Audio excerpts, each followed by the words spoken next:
I'm wondering if there's something to unpack about beauty there.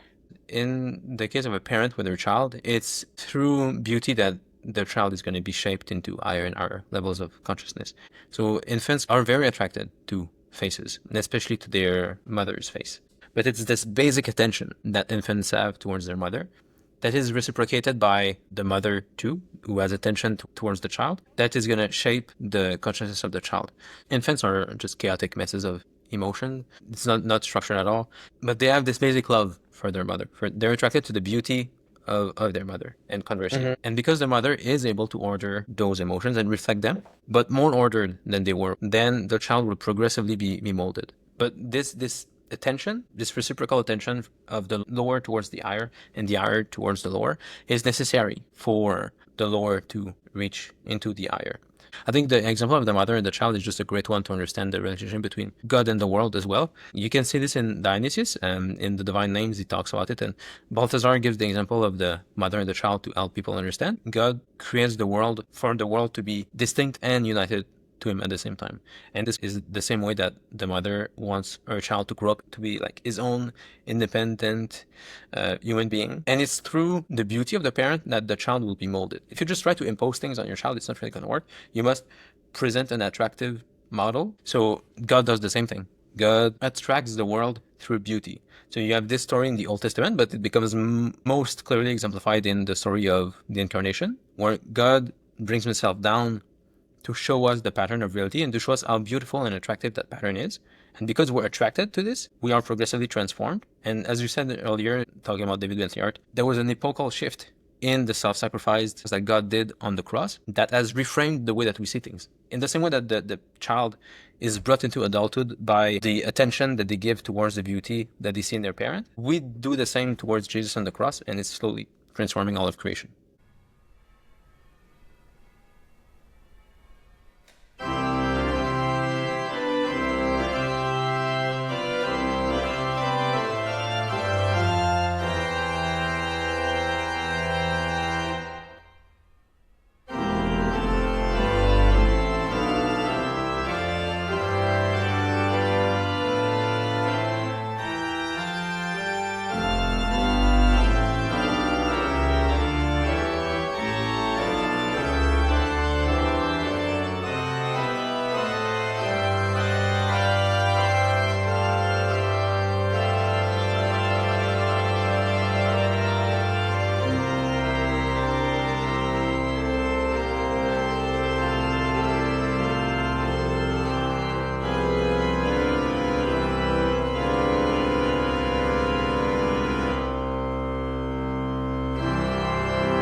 Well, JP, thanks for being here today. Thanks, Matthew. Nice to see you again. Yeah, good to see you again. We met at the Symbolic World Conference last February, I think it was. Yeah. A little bit more than a year ago. Hopefully there will be another one. I guess we'll see. Yeah. So for those who don't know, tell us a little bit about yourself. Yeah, I mean, for what's relevant to say online is when I was doing my master's in philosophy, I became friends with Jonathan Pageau and also John Vervaeke. I was interested in materialism, its faults. I was interested in Christianity, but still wanted to hang on to a lot of the scientific worldview that I had built up earlier. And because of that, Jonathan and John became good discussion partners. So for a few years, towards the end of my master's and even after finishing it for a few years, I had constant discussions with them to try to work out the bridges as well as I could. And people can find that online. And it culminated in a book that I published earlier this year with Jonathan's press, the Symbolic World Press, where I basically tried to make this bridging process as easy as possible. It's pretty short. I tried to keep the book short and just to the point, cold arguments, the way I would have liked them 10, 15 years ago. So I'm trying basically to save people time. I'm trying to relate to people who are in the spot I was, let's say, 10, 15 years ago, coming out of a scientific education. And unless you go pretty far into science, and especially many fields of science, it's not obvious that materialism is wrong. If you go through like high school and beginning of college studies in any scientific kind of field, you'll mostly like swim into materialism, because for a long time science was materialistic and it was working, but it failed dramatically in a number of fields in the last century. So I'm just trying to put that out there in an accessible format. I was surprised when I talked to John Vervaeke. I think it was the first or second discussion I had with him. Was basically attacking him as if he was a materialist, because that's what I thought was common in like cognitive science at the time. And yeah, without going too much into the details, I was surprised when he told me that him, and not just him, but lots of people in cognitive science especially, are not materialists, they're not reductionists, they're non-reductive physicalists. If they say physicalists, they might just say non-reductive naturalists, and even that might sound like materialistic for some people, but it's pretty much Neoplatonism. So that meant that there's like pretty easy bridges to make between the most recent cognitive science, and that means also the most recent like scientific ontology, because cognitive science is just like a way to integrate all the sciences to talk about man. So if that points to something non-reductionistic like Neoplatonism, that's good to know, but it's not known yet. So I tried to make that more accessible in the book, and also to explain how from there you can get to Christianity pretty quickly, in the same way that the ancients add some bridging processes to make between Neoplatonism and Christianity. It's possible to do the same now, but we don't need to explicitly talk about Neoplatonism. We can just use the language of the non-reductive naturalist, like language that John and other cognitive scientists would be happy with, and we can articulate Christianity within that. So that's what I tried to do in the book. And I'd say that's probably the most important thing to say about me, like online these days. Oh, okay. What do you do for work?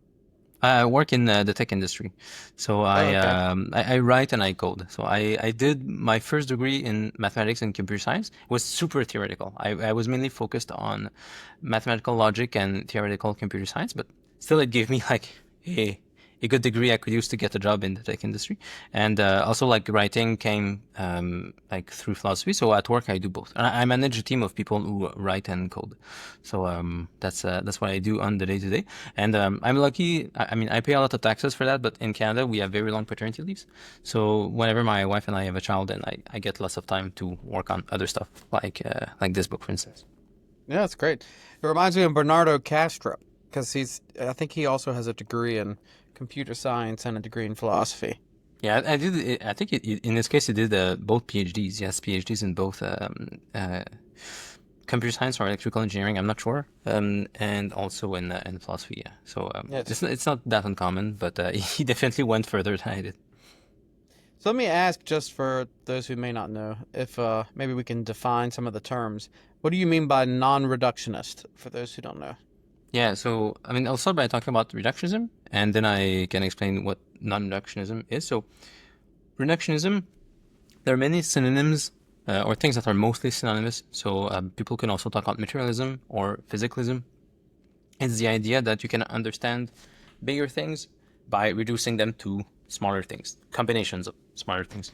And the prototype for this came from the scientific revolution, where people noticed that they couldn't understand, let's say, how big physical systems worked by decomposing them into like systems of smaller physical entities that follow certain laws. So Newton is able to explain how planets move, for instance, pretty well by using a model with just a few points with weights, and then with a few differential equations he's able to predict how the planets move in our solar system, for instance. So the goal in science for a while was to reduce things to lower entities, and with a few laws and those smaller entities, we would be able to understand the bigger things. So that like implicitly tends to push people towards a metaphysics where you reduce, let's say, chemistry to physics, and biology to chemistry, and psychology to biology, and sociology to psychology. So ultimately everything is really just physics. So that's why people tend to, like, in philosophical papers you might see people make fine point like distinctions between materialism, reductionism, physicalism, but in practice they're largely interchangeable. So when you say reductionism, I mean, it sounds like you're saying science, it's like the mechanism by which science understands the cosmos is reductionism, because it's trying to extrapolate laws from the smallest possible unit of reference. I So think it's just that's how science used to be really, but so now what's non-reductionism? it Like, and when can you be a materialist and a non-reductionist? Or no is that okay? no that wouldn't work. It would be confusing terminology, I think. Hmm. There are some people now who describe themselves as non-reductive physicalists or non-reductive naturalists, but still I think that especially the non-reductive physicalists, that can be confusing because physicalism tends to, in its language, it's hard not to see it as reducing everything down to physical entities. So I think probably like if you want to stay in that lane, the best term would be non-reductive naturalist, where you consider, okay, we're still trying to find laws that Hmm. describe different systems in nature, but rather than treating the bigger systems as fully explainable by the lower systems and their laws, we will consider the laws that all at each level and the entities that all at each level to really exist and to have a non-reductive impact on the lower entities.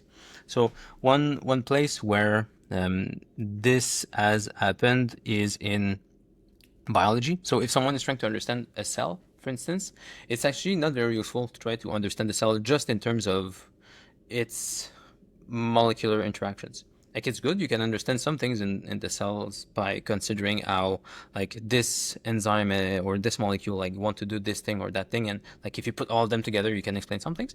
But you really need the overarching system, like the pathways of how all of those things interlock together, and will constrain what happens in the lower entities. So there's like if you were to just look at what happens at the lowest level of, let's say, just a bunch of molecules in a cell, there's too many things that could happen. There's a combinatorial explosion of things that might happen. And to predict, you like what to be able to actually predict anything, you will have to consider that there are overarching pathways, like overarching constraints in the cell as a whole. That mean that some things are not possible, some things are more likely than others.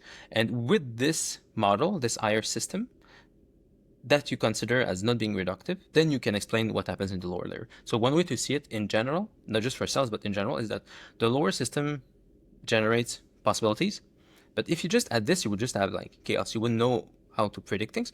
To be able to predict things, you need to treat that there is a higher level pattern that constrains the possibilities from below, and this Hmm. union of constraints and potentiality will give the actual like precise entity, and So in that's order just to predict things scientifically, then your level of focus needs to be more situated within the relationships at the ontological level that you're observing. Would yeah that be yeah a yeah yeah yeah okay? So then my question would be: it seems like these are two different like mechanisms or means by which to do science. Like one is an attempt to understand scientific phenomena and make scientific predictions by looking at the smallest level, reductionism.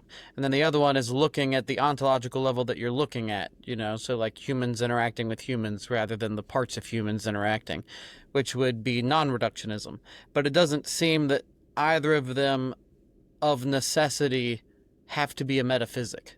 So where do we branch from reductionism or non-reductionism being a means of, explaining metaphysics? yeah. I mean, I think it's gonna be like often what will happen is I think scientists will have an implicit metaphysics.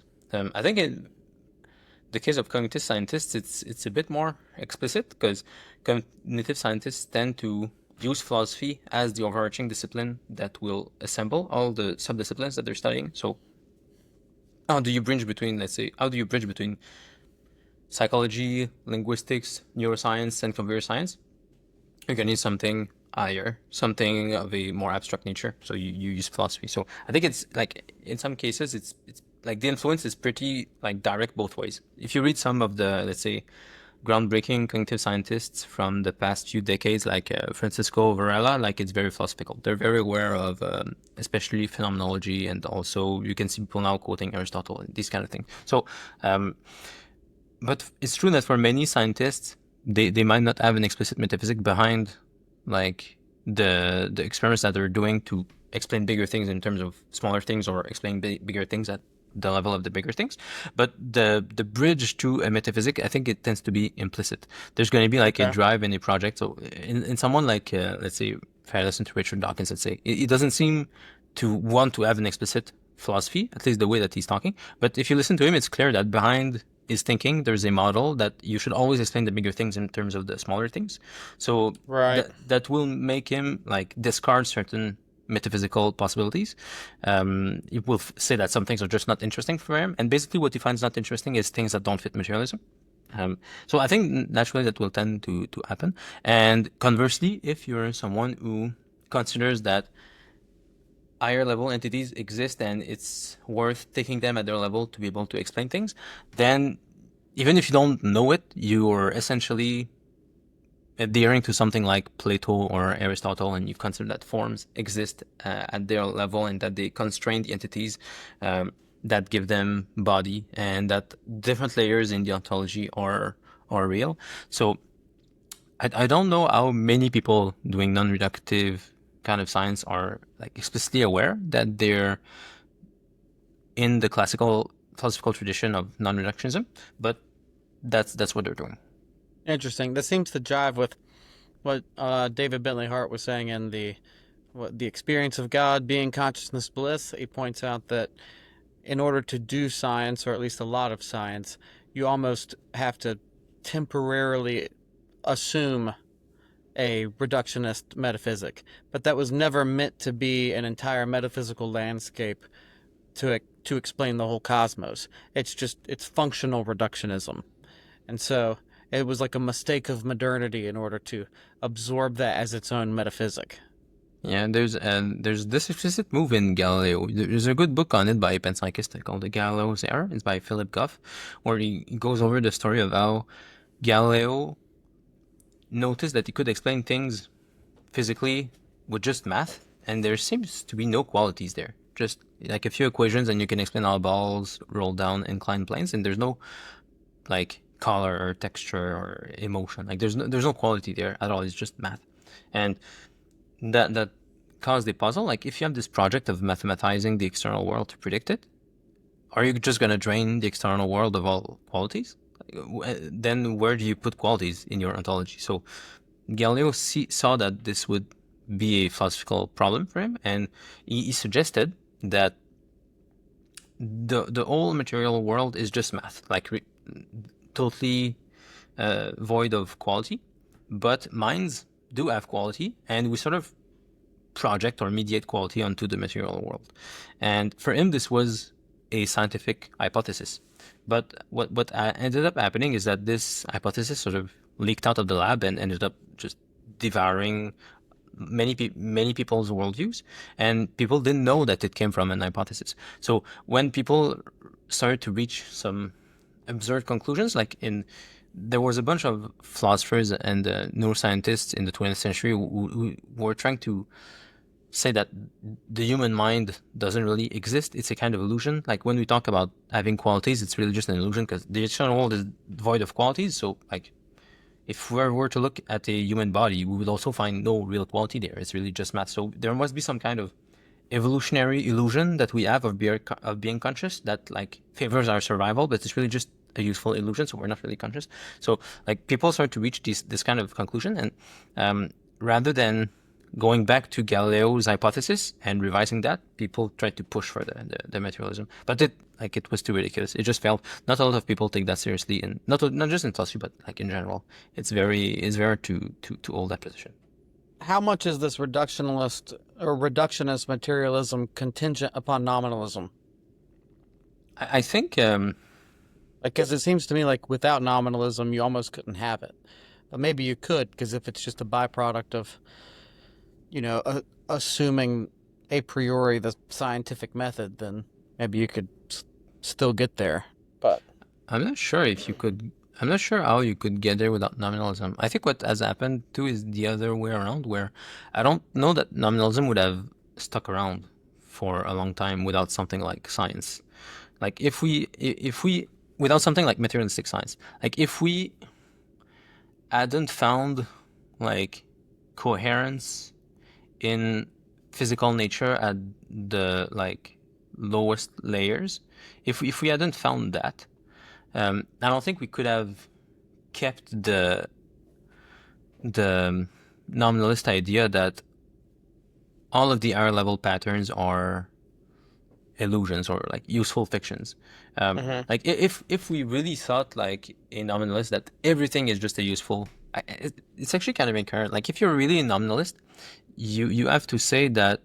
Well, I mean, people know that nominalism doesn't work. Probably your listeners know, but like if you're a nominalist, then you couldn't really even like take seriously the laws of science that you use to study the physical world. Like you would end up undermining your own arguments. So even that doesn't really work. But I think nominalism like was able to stick around largely because what would happen in practice is that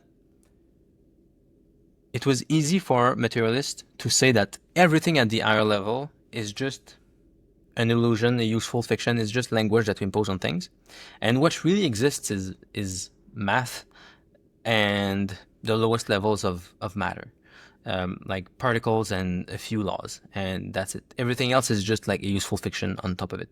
So I think that because that actually worked, like in physical science, you could actually like discover things and predict things, and you would have like great material power. You could produce engineering and like invent weapons of wars, and that gave nominalism bite that I don't think it would have had otherwise.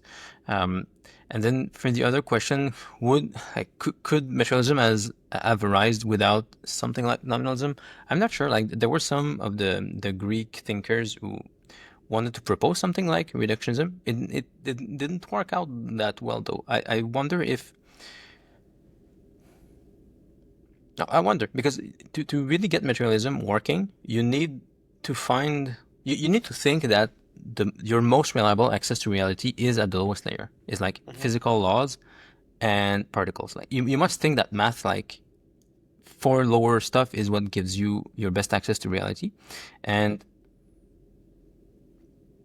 I don't think Plato and I doubt that Plato or Aristotle would have come up with that. Like they would definitely grant that math gives you access to reality, but they were much more interested in higher level entities than lower level ones. So I don't think they would have been the ones to do the stuff that Galileo was doing. For instance, I think like you had to have a kind of you're probably I suspect your intuition is right that you needed to have some kind of skepticism about normal everyday perception to think like Galileo did, that okay, maybe like if I do experiments with balls rolling down inclined planes and I try to discover like this hidden mathematical law behind what we see, I'll discover that our intuition that, let's say, something heavier falls faster is false. Like you have to suspect that there's kind of a veil of illusion between you and reality, and that you'll discover like true reality with something else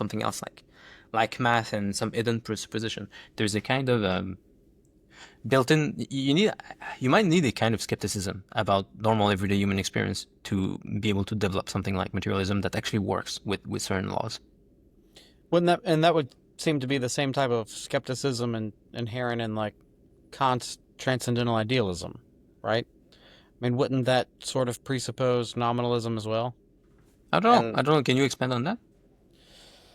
Just the idea of trying to break out the whole world into noumena and phenomena, and that the only thing that's the only thing that's accessible is phenomena, and that noumena can't really be understood. You know, like I know that the Kantian philosophy sort of held sway over, like since then. I mean, whether or not everyone ascribes to Kant, they don't, but everyone is responding to Kant, and so this sort of like breaking off of the world into like that which is beyond perception It's definitely related, but I wouldn't be sure there's what like are an the intrinsic exact skepticism, but I mean, I guess you could say like the allegory of the cave, there's also intrinsic skepticism about the world, or even like moksha. It's like it almost seems like all of these ancient epistemologies have some sort of like inherent doubting about what the true nature of reality is.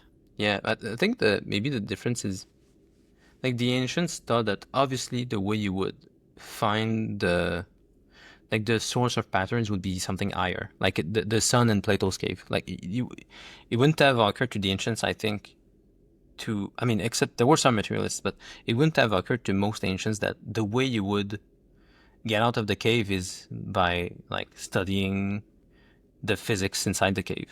Like people would have thought, okay, you need like something higher, and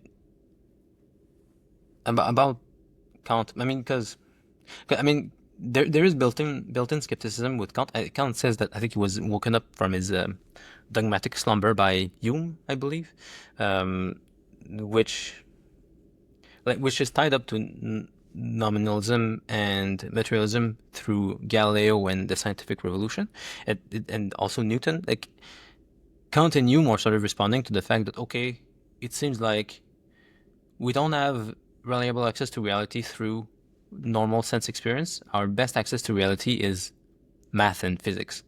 So like I think they're a bit downstream from nominalism and materialism, but it is the same source in that sense. Don't know how much that answers your question. Yeah, the philosopher Johann Hamann had like a weird critique of Kant.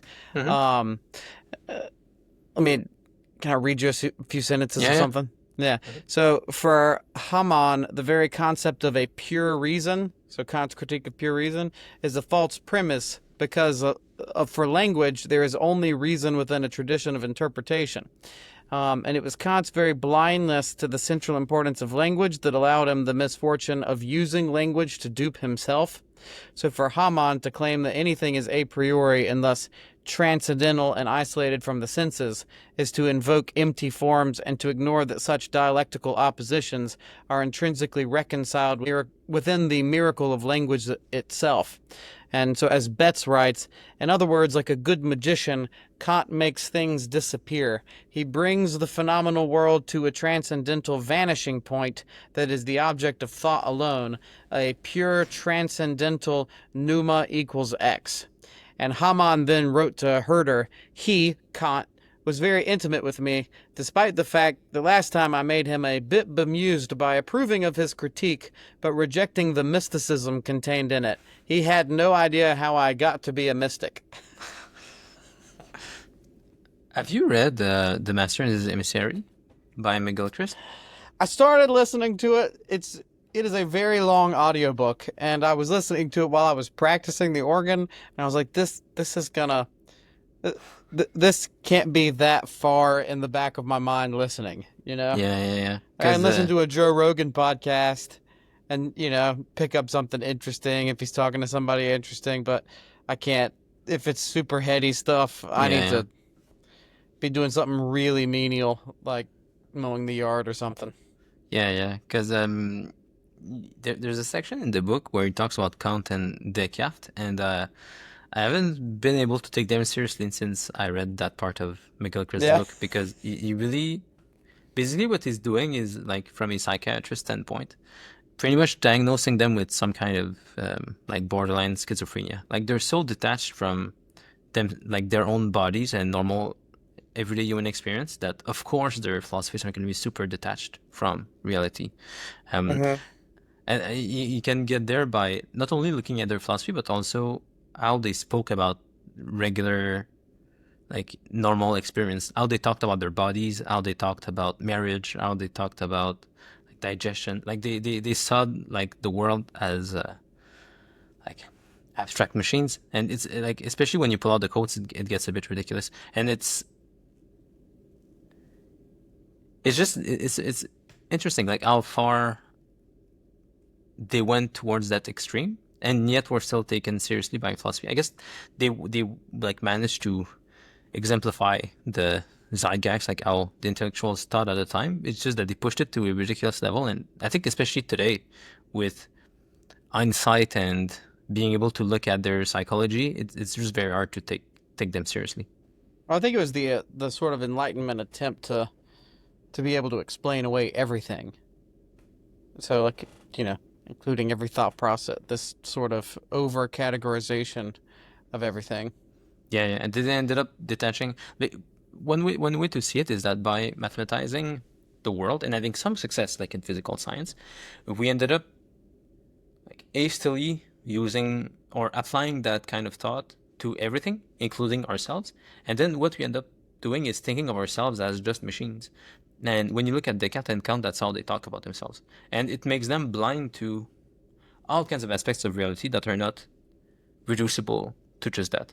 So when you listen to them talking about their bodies or about marriage, like you see all kinds of weird stuff. So it's not it's sort of a like almost performative contradiction of their worldview. Like there's something clearly missing there. Mm-hmm. Well, it seems to me like Haman's critique of Kant was sort of like there's like an intrinsic flaw in the same way that Vervaeke says about what was it?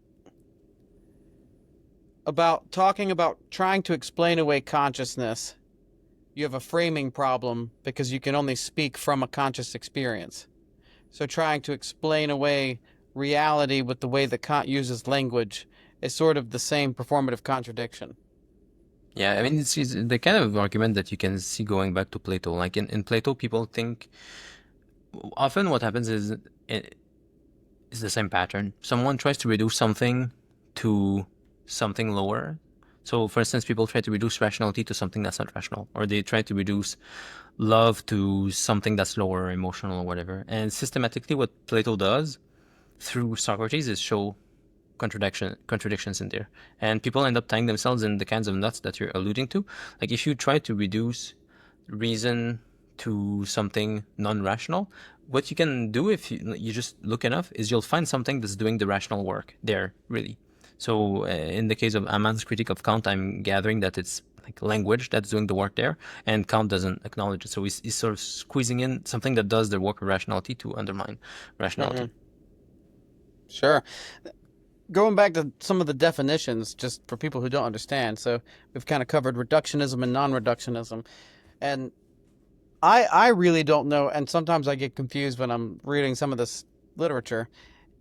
Is there a substantial difference between materialism, naturalism, and physicalism, or are they relatively synonymous? They're mostly synonymous, but there are people who want to be physicalists and who don't want to be materialists. So people will say it can happen. Like, I don't think it's that common, but there are people who will say, okay, physicalism includes the laws of physics. So, for instance, E equals mc squared is part of physics. So that means that there's an invisible pattern that's abstract, that's not spatial-temporal, although it applies to spatio-temporality, that exists. So there you're already a non-reductionist. Like if you think that there's a law that exists, applies to all of matter, but is not itself matter, then you're a physicalist, but you're not a materialist. So some people want to use the term that way. Not everyone will, though. And similarly, there are people in naturalism that want to say that all of the natural laws exist genuinely at their level without being reducible to matter or to physics. So the laws of cognitive science, let's say, they would exist at their level and they're part of nature. They're not material, though. So there's people who, one way to see it is that physicalism includes materialism, but there might be more in physicalism than just materialism. And similarly, naturalism includes physicalism, but there might be stuff in naturalism that you don't have in physicalism, like laws of cognitive science or laws of sociology, let's say, that you would not include in physicalism, probably. So by physicalism, it's referring to physics, and naturalism, it's the natural laws, and so it's sort of the same thing. It is similar, but I would say that if you look, I mean, last time I checked on this in the literature, people used it mostly interchangeably. There are some, you can read some papers or some books where people try to make distinctions. Like some people, let's say, want to hang on to naturalism, but they do want to say that materialism doesn't work. So then they'll explain why their naturalism isn't just materialism. But I think like broadly, they tend to be synonymous. It might have changed though, since I looked in depth into that literature. Because things have been changing in the past decades, especially in cognitive science. So it might be a little bit better than it was, but last time I checked around, let's say 5-10 years ago, it was still mostly synonymous. Then what? And so then, what would be the difference? So like Vervaeke would be a non-reductive naturalist. Yeah. Right. Yeah. And like Bernardo Kastrup would be a panpsychist. I don't think he would be a panpsychist. I think he would be an idealist. I don't know that he would even want to keep using the word naturalist. I haven't read enough of his work though. So then what would be the difference between a non-reductive naturalist and an idealist? Yeah, I mean, the idealist would probably not say that matter is as fundamental as patterns. So in the case of the non-reductive naturalist, for instance, like John, he wants to keep, like the materialist, the idea that matter exists, but he also wants to have the classical idea that forms exist. So forms and matter are like they both exist for John, and all of the So layers. is it some sort of dualism then? No, I wouldn't say dualism. Classically, you would probably say hylomorphism. I don't know that John would be willing to use that term because it harkens back to Aristotle, but it's one way to see it is a multi-layered naturalism. So, for instance, you have particles in physics, like even lower. You can start with probability waves. Like there are probability waves at the bottom of physics. We don't understand that much, but we know the laws that describe their probabilities. There's that really exists. There's also fundamental particles, they really exist. There's also atoms, they really exist, and so on. All of those layers of science, all the way to humans and societies and the ecosystem, like in solar systems, like all of those things really exist. They're not reducible. And also the laws that govern all of them also exist. So in a non-reductive naturalism, like you have in John, all of those layers exist, forms exist, and matter exists. A materialist would want to say that only the lowest exist, and the higher levels are just like kinds of illusions built up from the lower ones. And conversely, an idealist is just the reverse of a materialist. You would say that what really exists are the patterns, the forms, the mind of God, and everything is sort of a lower degree of being from that. More and more an illusion, the further away you get from the mind of everything. But for a non-reductive naturalist, all of those layers are real. Like matter is not an illusion, and spirit is more real. Like all of those things are real. So that's why I say it'd be hylomorphism, because that's sort of, and correct me if I'm saying this in a dumb way, you know, it's so like, would I be incorrect in saying a true Platonism would be, well, there's the forms and then there's reality, but in hylomorphism and Aristotelianism, the reality is the instantiation of the forms? Yeah, probably. I mean, there's some debates in the literature. Like some people say that Plato wasn't a Platonist in that sense, but probably you can probably see that. Because the dualism then gives way to Gnosticism, which is why Gnosticism sort of like does this weird thing with Plato's, right? Yeah. So I think you're probably right. There's some debates in the literature, I know, but I think by and large, if you look at Platonism and Neoplatonism, it tends to see the world as emanations from the one that become less and less real and less good as you get away from the highest. So it's sort of like idealism. So, but then panpsychism and idealism could be synonymous, but aren't necessarily so? No, like you could be an idealist and a panpsychist, but you could be something else and a panpsychist too. So panpsychism just says that there is mind everywhere, but you could be the fundamental substrata of reality is consciousness.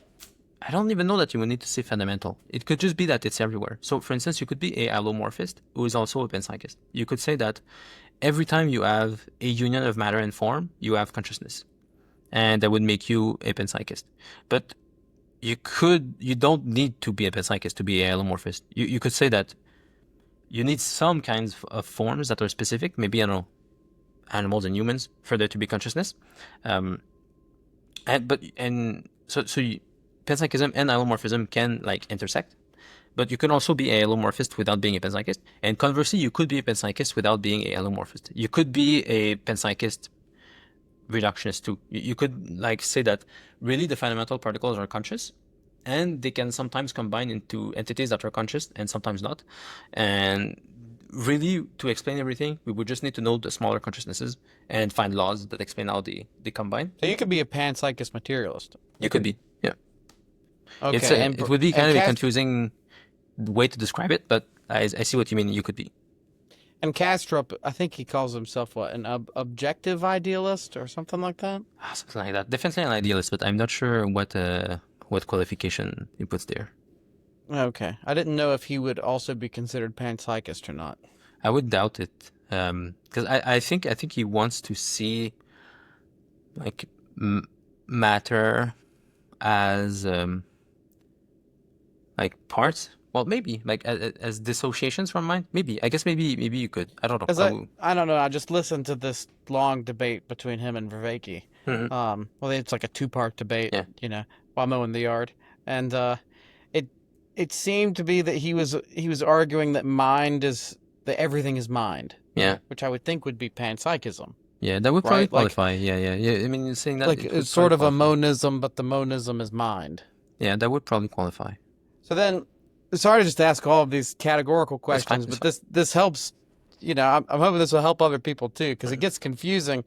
Sometimes you're reading all of this philosophical Yeah. stuff, and it just assumes that you know the definitions of things. Then you look up the definitions, and they also presume that you know the definitions. But then, so like hylomorphism and Aristotelianism, Mhm. right? Are those metaphysically monisms? No, no, Not necessarily. no, and never. I think, because you want to say that there's a hierarchy between matter and forms. Matter and forms are very different. Like there's not like they can intermesh, but they're very different. Like monism wouldn't make sense. Like they're fundamentally two different categories of existence. So, definitely not a monism. But you wouldn't say it's a dualism then. No, because they can intermesh. So a dualism would be that form and matter exist, but they're totally distinct. Like in Descartes, for instance, um, like the external world is just The Cartesian ghost in the machine. yeah. Then you have the issue of how do they interact. Like that's and you never. If you're a real dualist, you can't answer that question. There's no interaction between matter and form. But if you're a hylomorphist, then you can't be a monist because matter and form are really different. Like they're not one thing, definitely not. And you also can't be a dualist because you think that matter and form interact at all of those layers that we talked about earlier, and all of those layers exist. Okay. Now, so what is David Bentley Hart? Because I'm trying to make my way through his All Things Are Full of Gods, Yeah. which I've been listening to, and I need to go back and read because it's one of those. It's one of those you really need to not be doing anything while you're listening to it. It's But a I think little dense. I think he But has I pretty think he much. calls himself a panpsychist. Yeah, I think in But then I've also heard there are like, people closely associated with them who refer to themselves as like Vedantic Christians, and they argue for like a Christian monism. And so, how does all of that jive with classical Christian metaphysics, like yeah. Aquinas and Aristotelianism, and you know? Yeah, it's language stuff. I don't know how much of it is like really crucial. There's kinds of I would say it's more pragmatic moves to name like to associate yourself with some names and not others. I think David Bentley is often happy to provoke. So I can see why you would want to use the term panpsychism. So panpsychism, like at its like simplest definition, most widely encompassing, is just that everything is or participates in mind somehow.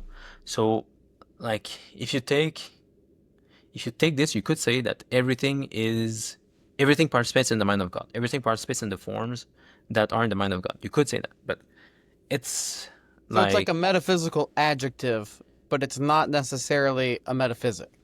well, I mean, like because Does if that you make use sense? panpsychism that lightly, I mean, not that's not exactly what I'm trying to say. Like if you put panpsychism that lightly, it also becomes not very useful.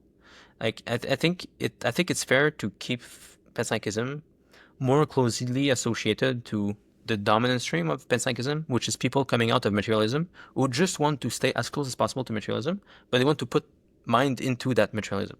So people will keep, let's say, their fundamental particles of physics, but they'll put mind inside of it. I think most panpsychists are panpsychists in that way. And if you They're want trying to hold on to materialism, yeah. Mostly, that's but what most account panpsychists for are trying to do. mind. Yeah, exactly. Okay. So if you want to use a definition of panpsychism that is so loose that it encompasses even classical Christian metaphysics, then I think I don't know how useful that is. Like you're associating yourself with people who don't even understand your metaphysics. So I don't really see the point. I think that's what David Bentley Hart is doing, but I guess the upshot I could see is that it could allow him to bridge to some people who are panpsychists and who are really materialists, but then they might read David's book and understand some of it and become more classical Christians. And someday they might be able to drop the panpsychist label completely. But I think that for Christians or people who already understand classical metaphysics, calling themselves panpsychists is like making the term a bit vacuous, and I don't think it's very useful. It seems like there's in your mind there's not antipathy, but a contradiction between panpsychism and classical Christian metaphysics. What's the contradiction, or is there one? It's mostly a practical one because, like, if you Because in your consider book you say that rather than it being mind, it's love, yeah. right? The thing that holds everything together is love. But in the way that like beauty, truth, and love are transcendental and they're convertible, the convertibility of the transcendentals, that whole thing. I mean, couldn't you also argue that mind and love are convertible in the way beauty, beauty, love, and truth are convertible? And so, you see what I mean? Yeah. I mean, I think David Butler does a bit of that in the Experience of God too, where he talks about the logos. He talks about consciousness as the logos, and it's true that everything participates in the logos, and in that sense, everything is part of God's mind. But if you use that definition of mind and if you use one thing that's worth pointing out, and probably I should have pointed out earlier, is when panpsychists talk about consciousness, they typically don't talk about abstract forms. They're talking about the experience of eating something, feeling something, what it's like. So they're talking about phenomenal experience. So Qualia, yeah, that's what they're talking about. They're not talking about abstract patterns in the mind of God. They're talking about something very like concrete to our human experience. So when people talk about consciousness in all of reality, when panpsychists say that, they refer to Qualia. They're not referring to the fact that everything follows the patterns of nature set up in the mind of God. So if you want to use panpsychism for both of those things, I think you're creating, like, you're obfuscating some things. Like you're making it not clear that what Christians mean by mind is not what panpsychists mean by consciousness. Like it's not exactly the same thing. So if you want to say that, okay, everything exists in God's mind in the same way that everything is in consciousness, you're creating some confusion there. That's why I see a contradiction. I don't think it has to be. Like I think if there wasn't this trend since the 90s of materialists becoming panpsychists and still being mostly materialist, then it might not be a big deal for Christians to take up the word panpsychist for their position. But I think in the current system, where most panpsychists are just coming out of materialism, I think it's making things obscure to say that classical Christian metaphysics are panpsychist. Okay, so let me try to Yep. to recap and make sure I'm on the same page. Yep. So, in your reading, when DBH, David Bentley Hart, says that he's panpsychist, what he means by that is that, one, that mind is fundamental, but it's fundamental theologically in the sense that we all participate in the mind of God. And so it's the mind of God through the nous. And so he's sort of also presuming sort of like maybe a metaphysic from like Maximus that like has to do with the logos and sort of like a Neoplatonic backdrop of I don't know. of what he's... I don't know that you would need to talk about the human nous. Let's say you would probably just need to say that all the forms that exist in everything, even outside of man, they exist in God's mind. So everything exists in God's mind. And... all the forms, not necessarily all the things, but all the forms. Okay, but then what's your reading of what he would say about like fundamental matter? Because there's something about matter that's like the substrata of existence is mind. I don't remember how it talks about fundamental matter. Let's say I'm trying to remember in the book. I did listen to All Things Are Full of Gods, and a few other books of his that talk about philosophy of mind. I think the way I remember it is that he sees that there's potentiality at the lowest level of physics, and then the human beings have some kind of ability to collapse that potential into actuality. So how, let's say, a probability wave might turn into a photon, for instance. Um, I don't know that he explicitly limits himself to human consciousness as being the thing that actualizes that potential.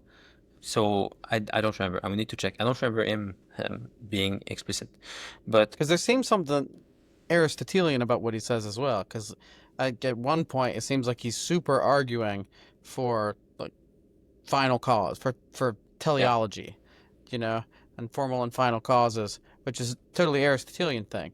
And so, I mean, it seems like what he's arguing is sort of in line with classical Christian metaphysics, even though I'm pretty sure he calls himself a panpsychist. So your reading on that just is that everything exists in the mind of God. He's calling himself a panpsychist, but his definition of panpsychism is different than a materialist panpsychism who's trying to hold on to materialism as hard as they can. And yeah, so that kind of creates a problem by calling yourself a panpsychist. So if I called myself a panpsychist in the vein of David Bentley Hart, that might actually have a rather different definition of panpsychism than like Alfred North Whitehead. yeah, yeah. Okay. It's tricky. Like people are fighting over those terms basically. So like if David Bentley Hart like willingly enters into that fight and wants to defend the way that he's using the term, that's okay. That's a fight he can fight. But I think most people probably shouldn't be doing that. Okay. Now, him calling himself a monist, right? Or I'm not sure if he truly calls himself a monist, but I don't know. I've seen some stuff, you know. And then, it's hard to parse out how many, the his Facebook group is one of the most toxic online environments I've ever seen. It's just a bunch of pretentious people who hate everybody else. So, but anyway, so a few nice people that are in there, and some of them talk about Vedantic monism. Have you encountered Vedantic or a Christian Vedanta? And do you have any idea what they mean by that? I don't know. I wonder. I suspect again it's like David Benthart using being willing to fight for some words that most people shouldn't fight for. I think like you have to twist you have to twist some definitions to be able to say that Christianity is Vedantic, and I think for most people that's not a good fight to take up. Okay. What about monism? I'm like, can you be a Christian monist, and what would that mean? I think it's tricky there too. I think you do want to say that ultimately all things come from God and return to God, but you have to be very careful to say that Christianity loves the world and wants the world to exist independently from him, and it's because the world can be independent from God and be its own thing, subsist on its own, that the world can then really like freely love God and be closer to him in the same way that a parent and a child are distinct but united. Like a good parent wants their child to be distinct. Like they don't want to be a monism of them and the child. They want the child to become an adult that's independent, that thinks on their own, and then freely decide to love their parent. And at that time, they're paradoxically both distinct and united to their parent, and they're much more united than if the parent just had kept the child close and never let them become independent. I think God wants the same thing for the world. So calling that then isn't that relationship is multiplicity and unity, which is love? Yeah. So then couldn't you say that then, like, if there's a monism, the monism is love, so the monism is relationship itself or being itself in some sort of apophatic sense? You could. It's tricky that you don't want to say that and make people think that the poles of the relationship are not important. You don't want people to think that the Trinity is more important than the persons of the Trinity. You don't want people to think that They say the fact that the world exists in Christ is more important than the fact that God created a world that is like distinct from him. So I think it can be okay to fight for those terms, but it has to be done, I think, in a precise context so you don't lose also the distinction. Because that seems to me, and maybe someone like John would say this was a little reductionist and maybe unfair to like another tradition, but it seems like the best of Hinduism, for example, like the best of like a Hindu monism. I mean, I hate the whole illusion thing that everything is just illusion, but like it's looking up. It's like looking to the top of the hierarchy. But what Christianity does is it looks to the top of the hierarchy, and Christ fills the hierarchy, and so so it comes back down. And so I don't find that in the other religions. I don't find the incarnational aspect within Islam or Hinduism or Buddhism. It's like everything is looking up and trying to take away the world, but it's not God taking on flesh and entering the world. Right? Is that you see the same? I agree. Like there's some strands of Buddhism that get a bit close with the Bodhisattvas? That like decide not to enter into nirvana until like everyone is able to go into nirvana. So like they can get a little bit close, but still like the fullest expression of this pattern is in Christianity. You can also see some of it in Plato, because in Plato, even if it's true that in Platonic tradition, people tend to fall into the idealism trap that we talked about, where the mind is really real and the body is an illusion. People tend to fall into that, but there are passages in Plato where it's very obvious that the philosopher must go down into the cave, even if he's going to die into the cave, to try to get people out of the cave. So even in Plato, like probably in all traditions, you can find like hints that this pattern is true. Like you can't just have the ascent; you also must have the descent. But I do think that you must. I think you need that. But the place where it's most clear, it's most explicit, it's definitely in Christianity. I don't see anything coming close, even if I see hints of it elsewhere.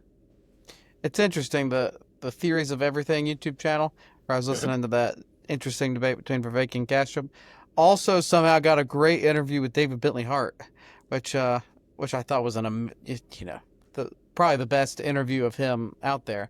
And they were pushing him because, everyone's like, is David Bentley Hart really a Christian anymore, or is he not? Because evidently he doesn't attend church very well. I don't know if you read his recent Substack about why he's not very religious. No. It was hilarious in typical DBH style, where he's like, icons aren't really that great. Kind of, it was like, I don't get, sort of like decrying this like Eastern antipathy towards traditional Western art, but then also going through how there actually seemed something profoundly Christian about it, because he was talking about how it was a struggle for him to connect to religious devotion. And it wasn't that he didn't believe it. It was just hard it seemed like he was saying it was hard to keep a regular routine of prayer and go to church all the time and to find this like real spiritual impulse. But he also doesn't deny true like Christianity, like he says it. And in that interview, he points to like two things that for him is why Christianity, like why he has to be Christian. And he says the two things are the accounts of the resurrection seem ridiculously plausible if you're reading 1 Corinthians, and like it really transformed the world. And then the second was the teachings of Christ, that it just makes sense. There's an epical shift when you get to Christ where self-sacrifice and becomes like the predominant ethos, and before that it wasn't there. And so those two things to him make Christianity undeniable, which I thought was, I'm sure he would hate the term being of Christian apologist, because it would bring to mind people that I'm sure he hates, But in some way, his writings are the best apologia I've ever encountered for Christianity. Some of them, at least, yeah. I do think it's weird what's happening these days. I don't know what kind of game he's playing exactly, or how it's gonna play out. Like, I think as we said earlier about, let's say, him choosing some language that most people shouldn't choose, I think it's possible to do those things like consciously and make good out of it, but it's a risky move. So I think we'll have to see how all of that plays out. How much do you know of that John Vervaeke's dealing with David Bentley Hart? I wish they'd have a conversation. That would be a great Yeah. conversation. But It would be great. uh, I mean, David Latter doesn't want to talk to other people. I think, like anyone associated with Jordan Peterson, he doesn't want to talk about. So, uh, I suspect it's just that. yeah, probably so. So, whatever. Kind of. I mean, John Vervaeke's like leading in his field. I mean, who else in cognitive psychology is, at the forefront Yeah. of 4E cog sci? I mean, and And obviously, understands philosophy, like who understands like Neoplatonism and Christianity this well, and is also influential in science. I couldn't think of someone else. So it is unfortunate that DBH doesn't talk with him. yeah, and obviously Vervaeke's reading his stuff. Yeah. Because you can sometimes he'll mention it. I really want to know what Vervaeke thinks about all things are full of gods, and so Yeah. I don't know. I would need to ask him. I don't know if he's read it yet. I wrote down some questions. I think we Mhm. basically covered them all. But Mhm. where you talk about substantial form versus accidental form, Yeah. do you mind explaining that? I didn't quite get the difference between those two things and what virtual existence is. So do you mind explaining substantial and accidental form and virtual existence? Yeah. I mean, it's not super important for the rest of the book, but it's to anticipate the kind of objection that's what people might make. The issue is you want to explain why forms have an impact that's not reducible on their parts. So we talked earlier about the cell, for instance. We want to see that the form of the cell, the structure, all of the metabolic pathways that interlock together, constrain what's lower in a way that's not reducible to what's lower. So that's an example of a substantial form, meaning that you have a substance, you have a new thing, you have a new entity in like the cell that you wouldn't have without the form. Because there are some things that you really can understand with just their parts. So if you take a chair, for instance, it's not that complicated. Like you can analyze them physically with just a few force vectors, and you can understand how the chair works based on its parts, and you can calculate how much force is gonna be able to support. How like there's all kinds of things you can predict on the chair just knowing its parts, and it looks like you have everything. It doesn't look like you're missing everything. So that's not a substantial form. Like the form of the chair is not irreducible. Like you can know the form of the chair based on its parts, but that's not true for a cell. So that's accidental form. Yeah, exactly. The chair is an accidental form, whereas the chair as an accidental form, is shaped by an accidental form, whereas a cell is shaped by an essential form. How so? Well, the cell, you cannot predict what happens in the cell if you didn't have the overarching pattern. You would have, like, at best, probabilities, but you wouldn't be able to make any headway. So does substantial and accidental form depend on what your level of interrogation is? Yeah. Can you So, answer? or level of perception? So like Yeah, it would change. Like if you're talking about the cell, it's different than if you're talking about like a molecule. Yeah. You can say that. Yeah. Like if we could explain cells just knowing their molecules, then the cell wouldn't be an essential form. It would only have an accidental form. That's all we could say. But that's not true. Like to understand cells, we need to take them like authentically as existing at the level of the cell, and that's how we can predict what happens lower. So that's an essential form. But if it turns out one day that like molecular biology explains everything that's going on in cells, then it will turn out that cells are just accidental forms. But I don't think that's true. Okay, so that's to do with the level of reducibility. Yep. Yeah. And what about virtual existence? Virtual existence is when the thing that exists as part of an essential form is not there as if it was not in that essential form. Take water. So water has one oxygen and two hydrogen atoms in a molecule of water.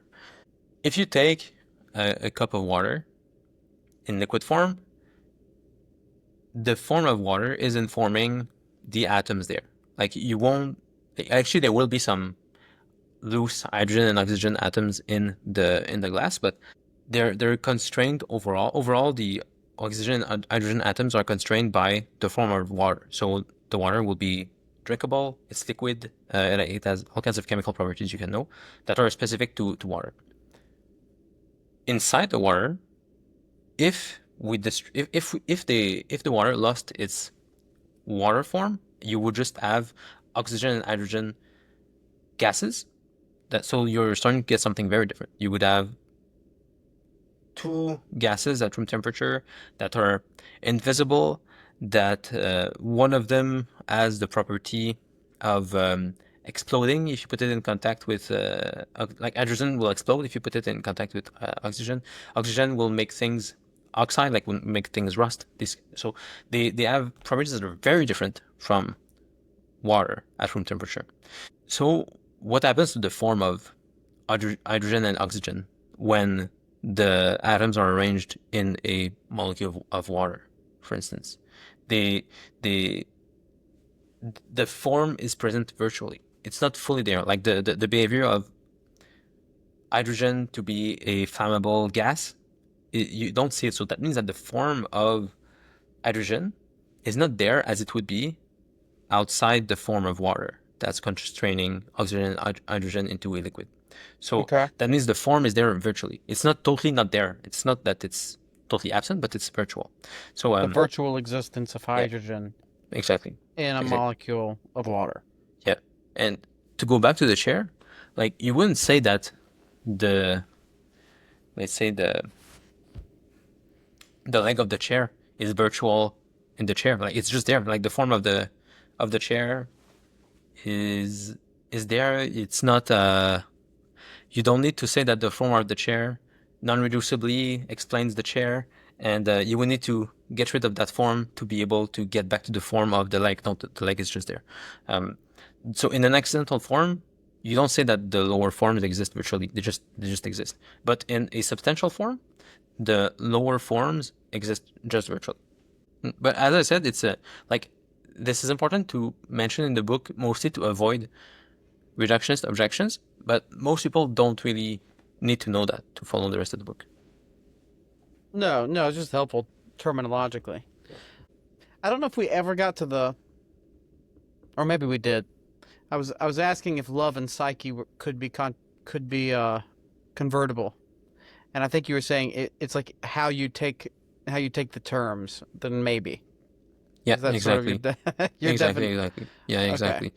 And because like I believe, like I get it, like love holds everything together because everything is held together through the reconciliation of multiplicity and unity. Yeah. Which I think is like the best definition of love, Yeah. But I guess that could be convertible with mind, if by mind you mean like the mind of God. Yeah. Yeah. If you mean the logos, I think that can work. But if you mean consciousness in the way that most people use it now, I think it's confusing. I think with love, also, there's lots of confusion in culture about what love is, but I don't feel like there's a dominant stream of thinkers that's like applying the term in a specific way. I think it's much safer to take the term love to talk about the fundamental nature of reality than it is to take consciousness, because most people don't mean what I would want it to mean. But to be fair, most people don't mean the same by love.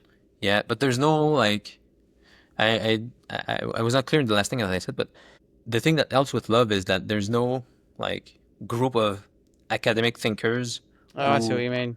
Who mean something specific by it in the same way that muddling up the Panpsychists. definition. Yeah. So like if you talk about consciousness, like there's a big stream of philosophers and cognitive scientists and so on that mean something very specific and that are arguing and generating lots of arguments on this. But for love, people are confused about love, but there's no dominant stream of thinkers that's taking up all the discourse. So I think we can try to take that. So let's say they are convertible if what you said is that but we can't mean by consciousness the same thing that most panpsychist materialists would mean by consciousness, which is just qualia. Yeah. Right. So by mind we're getting something closer to logos or maybe nous. I don't know if I would say nous. I would think it depends. Can you explain more what you would like it to mean? Honestly, I would love for an Orthodox philosopher to truly explain to me what nous is, because depending on who I listen to, it sounds like there's radically different definitions of nous. Yeah. You know, sometimes it seems like nous and logos is kind of the same thing. You know, where it's like nous is soul, but then nous is also not soul. Nous is mind, and it's like nous is soul, but not if you mean it in a Cartesian sense of what soul would be. You know, and so nous is essence. You know, so if some people, it sounds like some people use nous like to be essence. It's like the essence of a person, because your essence for sure continues after your body dies. Your essence is still there, and it still exists in the mind of God. And so then, if by essence, that seems pretty close to the definition of logos, and so therefore, you know, I could see the convertibility there, but it just depends on how. Yeah. Again, you're getting into taxonomy and, you know, what you mean by things. Yeah. I don't know. I don't know enough about how this literature is going to be able to say like how we should use nous. So then, where do you put qualia then? I'm Like in your metaphysic then? I'm Is it emergent? No, I would say it like definitely it exists at the level of human forms. It probably exists also a bit lower, like in animals and even cells. I think cells probably have qualia too. When cells like go towards certain things and avoid some other things, it looks like there's probably some what it's like to be a cell in those cases. I don't necessarily need that though. Like I don't. It's not an important part of my system. I think that's why classical thinkers didn't take the time really to think about qualia that much. There are just many issues that are more interesting than qualia. But what I would say is there is always some continuity and analogy between the different layers of forms in that hierarchy that we talked about. So definitely there is qualia at the level of individual humans. It probably extends a bit lower, as I said, to animals and even to cells.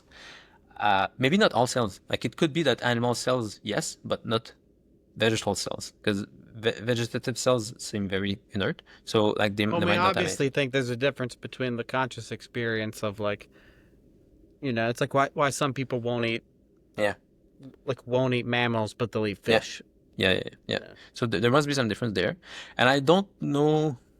I'm not sure if groups of humans or groups of animals too have consciousness. Like there might be some qualia to an ant colony or to like certain groups of humans in some cases. I don't know. I don't totally know. When you get to, let's say, angels, I don't know if I probably wouldn't use the term qualia to talk about what they have. It seems like their mind probably operates a bit more like math, because they don't like unfold in time the same way that we do. So they're basically what I'm saying is that there's definitely qualia at the level of human forms, and the further away you get from humans, like the less likely you are to have something that's exactly like qualia. But if you get just a little bit away from humans, I'm pretty sure there's something like qualia. And I'm not completely opposed to the panpsychist idea that there's qualia at all of those layers. It just seems like a unnecessary hypothesis to make. So like, correct me if I'm wrong. It seems like Vervaeke believes AI has consciousness. No, I don't think so. I think You don't not. think so? No. I'm pretty sure not. In fact, I think you can say that it has agency. That it can go.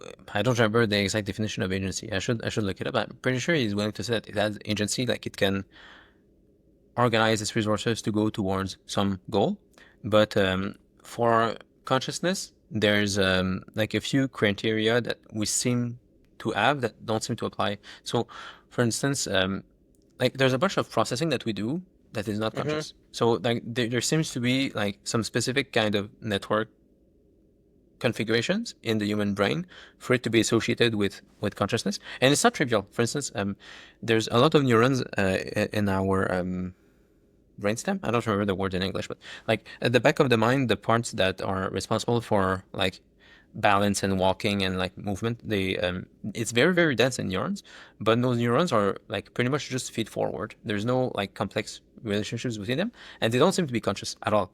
But we have other parts of the brain, like the prefrontal cortex, that are very interconnected. Like they have very, very complex networks where like you need to know the whole thing to be able to explain what's going to happen. Like they're very like complex networks. So, and those seem to be much more associated with consciousness. And you can study those kinds of networks and see that it's unlikely, it's like impossible that we have this in the kinds of AIs that we're building right now. Maybe if we built some radically different architectures for our AIs, maybe they could be conscious. But it seems to be like there are some things that are just like completely missing. It seems also we need to have a And are body. we using by conscious like having qualia? Yeah, Qualia. Here he's talking about Qualia. You could still have So a he kind would of. say that like AI doesn't have qualia, No, I know. I'm pretty sure he would say not. but He would say, AI might one day be capable of qualia. it would probably need to have a very different architecture, a very different body, but it could have Qualia. But I mean, it's so different that it's like calling it AI is like almost a definition issue. I think as earlier, like if we talk about those kinds of AIs that don't exist yet and will be embodied, like we're talking more about humanoids than we're talking about like our current LLMs. So that language might be confusing again. And I guess you get to the problem of subjectivity. Like if you were to create something that had basically every property that he says that you have to have, like autopoiesis, the agent arena relationship, the relevance realization. If you were to create something that analogically had every single thing that he says is the constituent parts of consciousness, you still couldn't say whether or not it had qualia because of the ultimate subjectivity of our own epistemology, right? We would probably be okay. I don't know what John would say exactly, but I mean, if it, because even if you're a subject and I'm a subject, I'm fine attributing consciousness to you. And at some point, if we create some machines that are close enough, we would also, I think, extend that. I think people tend to extend consciousness to things that are definitely not. So it's not that uncommon for people to attribute consciousness to some robots that we know, like, are like, they're not conscious. So, or even just automatons or dolls, or like it's pretty common. I think people will be comfortable, and if like, so it effectively has consciousness whether it does or not. I mean, I wouldn't say effectively, but I think people are willing to extend consciousness pretty naturally. And if you also add like the cognitive science experiments to show like how lots of the properties are the same as ours, I think at some point most people would grant that there's consciousness in those machines. It's just that, again, I would caution people from saying that too quickly, because like it's so different from the kinds of AIs that we have right now that it could cause confusion right now, I think. But then on the inverse, like a principality, you would say is not conscious? I don't think I would say, I mean, it might have qualia. I find it unlikely. I would say it has a mind and a will. I'm comfortable saying that. Like it's definitely a complex form that has a non-reductive impact on the world, on what you can call its body. But I would hesitate to call to It's talk hard about because it qualia. responds to things, Like the city of Charleston will respond. Yeah, yeah. But talking about qualia, I think I would hesitate because it's so much more abstract, like than how we live typically, and also it can take so long. Because qualia is more than perception, right? Yeah. Or is it? I mean, could No, you it's say more. that? It's more because there's lots of stuff that we do unconsciously that there's lots of stuff we can perceive and move and so on without being conscious of it. So it's like qualia without having qualia about it, I should say, to be precise. So I could conceive that in the same And way that how would you define qualia? so I don't remember enough of those experiences. Qualia is the what it's like to feel something, to see something, whatever. And there's complex processing that we can do that doesn't involve qualia. I don't remember this well enough to be able to give you examples, but there's examples of like some patients of with having like some like special brain conditions that allow us to test this kind of stuff, and they can do all kinds of things that are pretty complex, but that don't involve consciousness. And I'm sure like someone could find good examples of this, but I would have to look for them right now. But I'm sure that like I'm very confident that it exists. There's lots of complicated stuff we do that is not conscious. So I could easily conceive of a city doing the same kind of thing. So a principality might not have qualia But and yet still be an agent that has will and that influences things. right, for sure. I mean, I think processing for sure takes place, but like perception, because if it's the things that we experience, you know, like the color of, like what is the color orange, right? That's Mhm. qualia.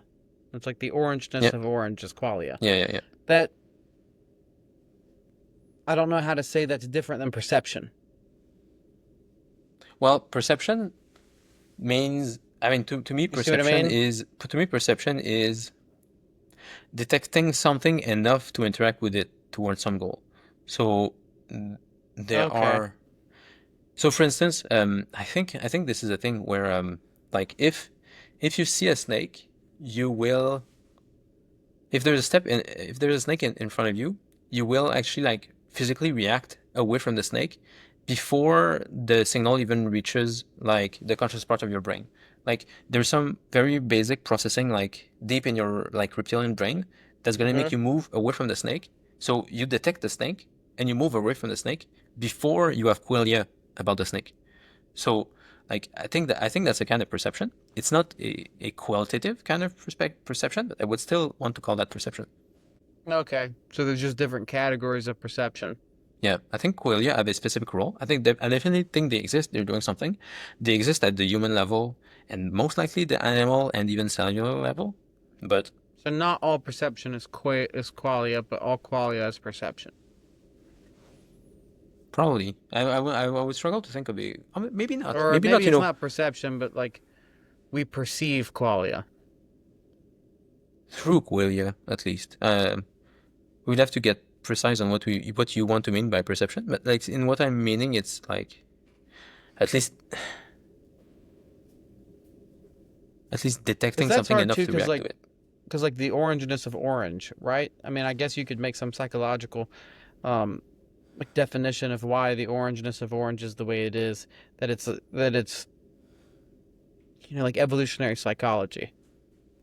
You know, it's like why we like round things and why we like shiny things.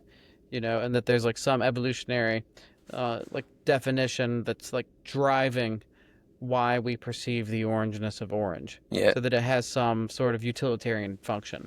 So, but if that's the case, if it's not the thing in and of itself, if it's not the thing in itself, when we see the orangeness of orange, right? If the qualia is less related to the thing in itself and more related to its utilitarian function, then I feel like it would be easier to bridge the gap and say that like um that like machines could have qualia yeah. If it's, I mean, if it's because it closely tied perceives to function, yeah. right. Well, I don't know because there's like the snake. Like we can seemingly detect snakes pretty well without being qualitatively conscious of them. So, like in the case of it seems that when we have qualia, it's specifically when something unusual happens that we are not ready to deal with yet. So like we can deal with snakes like at the level of our basic nervous system, like getting away from them. That's very basic. It's ingrained. But so it's not an anomaly in this sense. It's like a known kind of anomaly. We have a system for it. But when you're driving and you're not really conscious of what's happening, and then your car breaks, then you become like qualitatively aware of what's of something that's broken down. You like might feel terrible about it, like you're gonna miss disappointment or whatever. Like you have like pain, and like this qualia will happen, will hit you, and you will process the situation with that qualia partly in mind.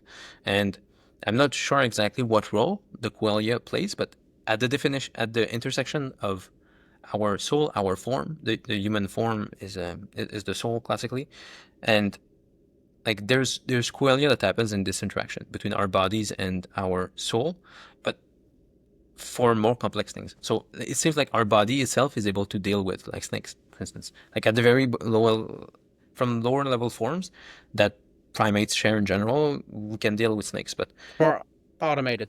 yeah, it's more, yeah, automated, right? But if So it's like an automated reaction or an automated perception, then it might not classify as qualia.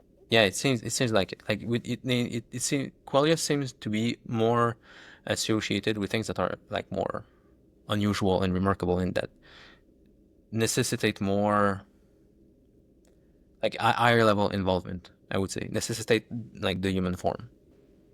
So it seems like in some of the stuff we've been talking, especially talking metaphysics and talking about why, like panpsychism is, it can be dangerous talking about consciousness being at every level because the definition of consciousness in modern parlance is qualia, whereas the definition of like mind, for example, or consciousness, like in a medieval or pre-medieval, isn't necessarily qualia. Yeah. Then when we talk about life after death, how does that play in?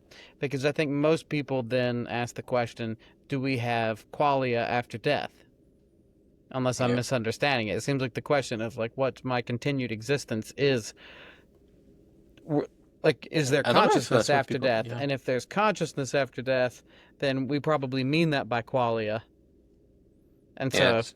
you see what I mean? It's a good question. Probably most people do like implicitly refer to something like qualia.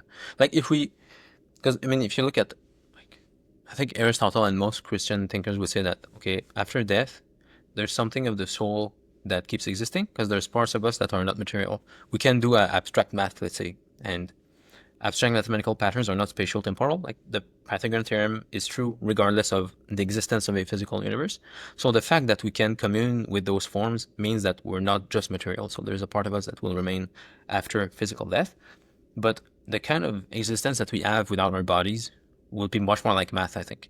Like if we, like, so for instance, I think like most Christian traditions would agree that at physical death, our souls still exist, but they await the resurrection. And in that state, like we can't change. We're just like a form with all the story that we've accumulated, and we're awaiting the resurrection. But I would hesitate to talk about qualia, like in that state. I think when we get our bodies back, I would talk about qualia, same way that we have them now. Just they're gonna be in a higher state, like all of creation. But without a body, I'm not sure we can talk about qualia. Maybe, but I think we'll be. I think that what we will be after physical death, but before the resurrection, is very akin to like math and abstract patterns and stories. So like if that's So it, how then is that different than like soul sleep? I don't know what do you mean by soul sleep. Well, soul sleep is like this, I don't know, Christian term that it's like effectively when you die, you have no conscious experience of like heaven and hell. You just await the resurrection. But I don't know that we need an experience to talk about a real kind of existence, though. So I think talking about sleep death might make it seem too, I don't know, too Because unearthed. it kind of seems like, because there's that argument too, which Mm-hmm. funnily enough I mostly find Orthodox priests making, which is like you're kind of frozen in the state that you are when you die. Mm-hmm. Yep. Because you don't have a body. So how can you do stuff without a body? I mean, this is like Yep. the Lord of Spirits guys saying, like, if you don't have a body, how can you do stuff? Yep. You know, you of necessity need a body. And I think that was Augustine's issue with First Peter 3, is that when people were talking about Christ's descent to hell and his preaching to the spirits who were in chains, that Augustine was basically alone and interpreting that scripture different than everybody else. Everybody else said, "Oh, this is the repentance of the spirits who are in chains. See, they're repenting." Yeah. So Yeah. therefore, it's categorically possible for a spirit to repent after death Mm-hmm. because it happened when Christ descended to hell. But then Augustine said, "No, spirits can't repent after death because they're stuck in the state that they're in." Yeah. Yeah. Yeah. You Yeah. see? And Yeah. so Yeah. there seems to be a rub, like these seem to be mutually um, irreconcilable positions. I would And so tend there, to. Oh, go ahead. Go ahead. You can finish your thought. I no, thought you were just finished. I mean that's basically it. It just seems like they're contradictory. Like either one can repent after death, or they can't. And if they can't, then how do you explain like Christ preaching to the spirits in the prison? And if they did repent, then there would have to seem to be some sort of conscious experience after death, and then that has to be accounted for, some non-materialistic way. Yeah. I don't think you need an experience for that. One. I mean, I don't want to commit myself to a particular theory about it because I feel like it's not. totally needed, but I should at least have a hypothesis for like answering. And I think one possibility would be that even if your story doesn't change, the surrounding story might change in a way that makes your story a repentant story. So if, let's say, you lived your entire life and you made some mistakes, but you repented at some spots, and you really wanted to accept Jesus' victory over sin and death, and then let's say, I don't know, you died this way in 30 AD, then 3 years later Jesus dies, goes to Gehenna, and like preaches to the dead, preaches to you. Like, what that would mean is that Jesus puts you and puts your story that is not changing into his story, and that reframes your story in a way that your repentance that happened in your life gets taken up into Jesus' story in a way that gets you and your story out of hell. So does that make sense? I could see how a surrounding story reframes your story, so it makes you, like, your repentance effective, even if you didn't change at that time. Just the surrounding story changed. Okay. So it was like no conscious effort on your part. No, at that time. Yeah, exactly. Yeah. Right. Which I guess would kind of make sense with the icon of the limp wrist pulling. Interesting. You know what I'm talking about? I guess so. Like the Anastasis icon, where like he's pulling Adam and Eve out of hell. Yeah, he's not pulling him by the hand, he's pulling him by the wrist. Because like Interesting. he can't do anything to help himself out. That's interesting. You know? Yeah. So I don't know. Maybe there's an interesting parallel there.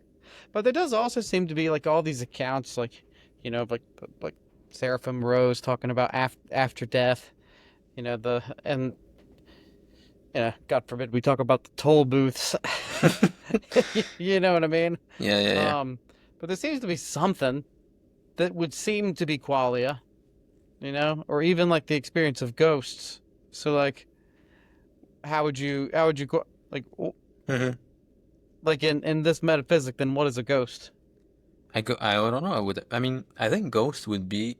I think even what most people say when they talk about a ghost is like there's something left over when someone dies. Like in the people that are still there, there's a grudge, let's say, that's keeping the person there. So I would say is that the story of the person that has died is not free to pass on. Like there's someone who's keeping that story. Let's say you have there's someone in the family that has still anger towards the person that just passed, and they're hanging on to it. Then like there's a ghost of the person still haunting the house, and you need, let's say, the whole family to pray and to forgive the person who just passed for that ghost to go away. I would expect this kind of thing, where even if the Mm-hmm. story of the person who died is still like static and awaiting the resurrection, the story of the people who are still alive needs to change for the story of the person who died to be freed. Yeah, I get what you mean. It's sort of like how Jonathan talks about, like, not quite how he talks about miracles, but it's sort of one of these, like, almost like there's secondary causes that you don't need like a purely material cause to explain how like a miracle can happen. You know, it's like if a rock fell on somebody's head, it's like it's the meaning that you attribute to it that makes it a miracle or not, Yeah, I mean, I think in versus a that, coincidence. You know? I think that example of the rock is a bit sketchy because it's not clear that there's a causal impact of the prayer in that case, Hmm. but there are instances of miracles where the prayer does have a causal impact, or even without prayer. Like the placebo effect is an example where like faith in a healing contributes to the healing actually happening, even if materially there's no cause there. So I'm not surprised that you would also have the same kind of phenomenon at the higher level in other things. Like if a member of the family believes in ghosts and is hanging on to um, like anger for someone who just died, I wouldn't be surprised that they're haunted and that there are things there that are not explainable fully materialistically. So I think I see like the placebo effect as a kind of wedge that we can use to understand how faith in something can make it have non-reducible causal impacts. So there just seems to be something missing from it. Like I get what you're Hmm. saying, and I might struggle to put my words to it. Hmm. But both with like the placebo effect, like I feel like it's not just the placebo effect when a miracle happens. It's not just the Hmm. coalescence of meaning happens, and I don't mean that there has to be some material cause behind it. I mean, I think when he talks about meaning, maybe that bridges the gap a little bit more than just talking about like the nature of a placebo effect, but Hmm. also like when talking about ghosts, like I want to say a ghost exists whether you believe in it or not. Hmm. And to say that if just that somebody has anger and that it's the like or like anger at their dead relative, then the presence of the dead relative is hanging around phenomenologically in some sense. And so obviously then it can create the right type of psychological stimuli in order to create this crazy experience where something falls over and they're like, that's the ghost. And whether it really was or really was not the ghost, it essentially was the ghost because that's the meaning that's attributed to it. So phenomenologically, of course, it's the ghost. But like phenomenologically, we go like the sun rises and the sun sets, you know. But there also seems to be something true like about the fact that the sun really isn't rising and the sun really isn't setting, and so and there. I want to say there's something that seems to be really true about the ghost really is there. It's not just a phenomenological. It's just not It's not just phenomenon. There's like something ontologically true at another level, and that I feel like I'm missing when I just use the placebo to sort of explain. Like I think the placebo is a wedge that's super useful, but do you understand what I'm saying? I'm trying to put words to something that I've never quite been able to articulate. I feel like there's some like ontological gap that's not being made when we talk this way. And so what is that? Or is it just silly and like it's the ontology of the ghost purely is phenomenological and there's not something at like a deeper ontological level. I don't know. I think I would need more experience on ghost stories because there's a lot of people who believe in ghosts. So, I mean, I'm not too It surprised doesn't if. just have to be ghost, but I feel I'm trying to use Mhm. ghost as an example Okay. because I feel like it could bridge the gap in talking about conscious experience post death. You know? Yeah, yeah, but the point about ghosts that's interesting is that you, I do think you need some kind of belief in ghosts for, like, it, and maybe not even everyone involved in, like, a ghost story needs to believe in ghosts, but, like, if no one believes in ghosts in a house, I don't think there are gonna be ghosts in that house. Um, But there are people who didn't believe in ghosts or don't believe in ghosts, and then suddenly they have an experience and now they believe in ghosts. yeah, did it happen through other people who believed in ghosts, or was it like they were alone and something happened? I'm trying to think of like alone. Yeah. I've heard of experiences of people where like they didn't believe in a ghost, and this of course happens all the time with psychedelics, Hmm. but Yeah. there at least you could give some attribution to like the chemical processes that are being done by the psychedelics. Hmm. But to them it's still very genuine and very real. But Yeah. there's like other scenarios where like, you know, somebody has walked through something like they've been walking somewhere and then suddenly they got super cold and they felt a Hmm. presence and they never believed in ghosts before and bam, now they believe in ghosts. Hmm. Yeah, yeah, yeah. I don't know. I think I feel like I could keep like digging down that way of like finding belief hidden somewhere. But another thing that's worth saying is like I don't think it's impossible too that God set up the forms, set up the narratives of history in ways that would involve like non-material interactions. So, like an example that maybe like goes further than the placebo effect in a way that you would like is, what if a group of people pray for someone? They do an abstract prayer. Like, okay, we'll pray for the person who is most in need of prayers in Japan, let's say, and the person in Japan doesn't know, but they're like Oh yeah, this is a saved great from something. example And because the utilitarian argument about prayer is like, oh, if you believe it's going to work, but what if you're praying for someone yeah, they don't know you're praying for them? Yeah, and I think that kind of fire can work. And the way that I see it, I don't remember where, but it's just Lewis who explained it well. Like God wants us to act in the world. Typically, we do it materially. Like we can go and help others with our bodies. Like we can work, we can give, like whatever. We can like physically go participate and help people. But it's not that surprising that God would also have set up the patterns of history so that there are roles we play in other people's stories just through prayer. So I don't find it. I think it's just like a beautiful part of the overarching story. If we must pray for others in ways that actually work, even if like physically there's no contact at all and there's no naturalistic explanation. I think most of history is set up in a way where we go physically act in the world, but it's not surprising that sometimes we act in ways that are just spiritual and that actually have an impact. In a way, it's getting us closer to the world of the resurrection, the new heavens and the new earth, where we will be more spiritual in general, and just by thinking about other people, we might be helping them and so on. So, I think I've thought about. So C.S. Lewis explains that for prayer. So I wouldn't be totally surprised if there was something like that for ghosts. Let's say, like there maybe it's in the story that we get like assaulted or whatever by some spirits, some stories, and that we need to deal with them as stories, as spiritual entities, and do some kind of, I don't know what they do for ghost infestations, but like do something at the story level for that.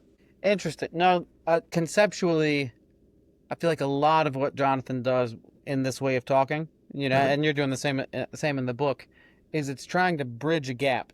It's trying to connect. It's sort of what Peterson has tried to do with the Bible stories. It's like even, but at a different level. Like he's trying to say to the non-Christian who's way influenced by the agnostic and like the new atheist, hey, don't just discount these Bible stories. There's a lot of wisdom there, whether you believe in them or not, And it seems like part of the move that you and Jonathan are making is, hey, don't just discount these phenomena just because you don't have a material explanation for them, right? But then and then here are explanations.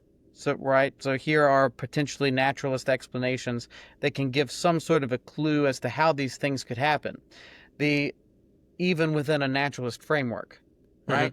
But in framing it that way, it is still somewhat framing it in a naturalist framework. And if your ontology is that like an apophatic ontology, of like utter transcendence of God being ineffable, then you really don't like. This is a useful tool, just as reductionism is a useful tool. Like this is a useful tool to explain some of these like spiritual phenomena via a naturalist means, but it's not a totally encompassing ontology. And so it's a framing issue.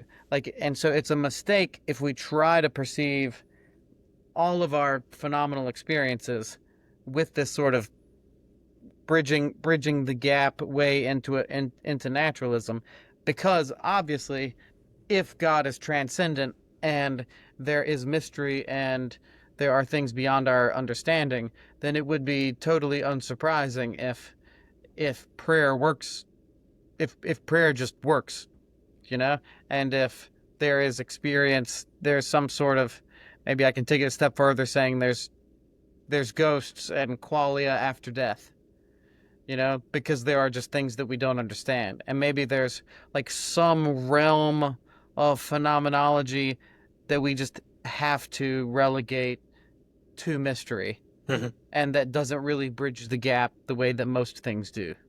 Is that that's fair. A decent explanation? Yeah, that's fair. I think like if classical Christian metaphysics aren't true, then there are analogies between all of the different layers of being.